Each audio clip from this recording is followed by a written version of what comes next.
My name is Masha and I'm 16 years old.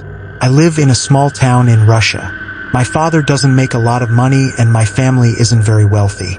There are a lot of things we can't afford. One of those things is the internet. One day, while I was in school, one of my friends told me she had heard about a new service that gives you free access to the internet.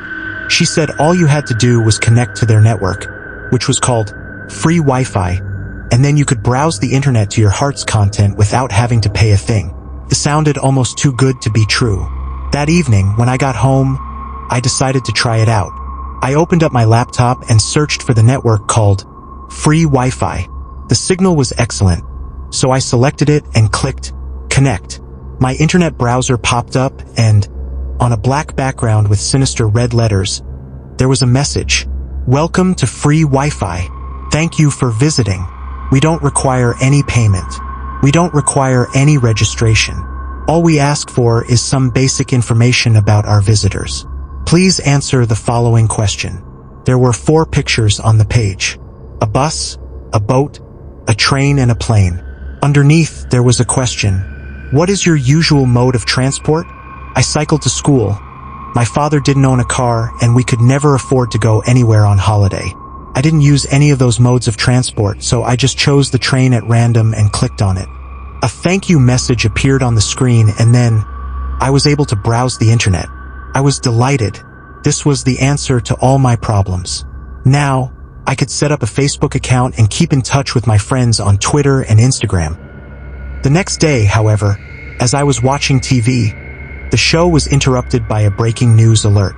The local news reporter was saying that there had been a terrible accident. A train had derailed and come off the tracks just as it was crossing a bridge.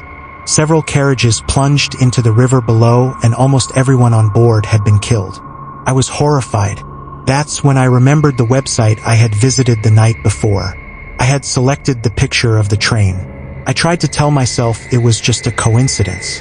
I mean, what would have happened if I chose the picture of the plane?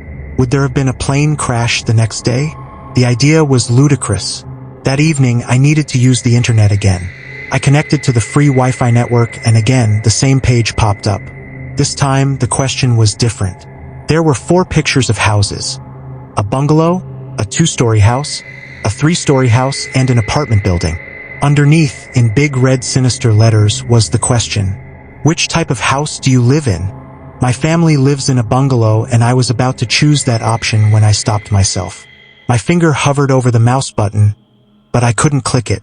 What if my suspicions were true? I wondered. It was a silly thought, but I just couldn't take that chance. Instead, I clicked on the apartment building just to be safe. A thank you message flashed on the screen and I was able to connect to the internet again. The next day, the apartment building near my school burned down. Luckily, the fire happened during the day, so most people weren't home. About 20 people perished in the blaze.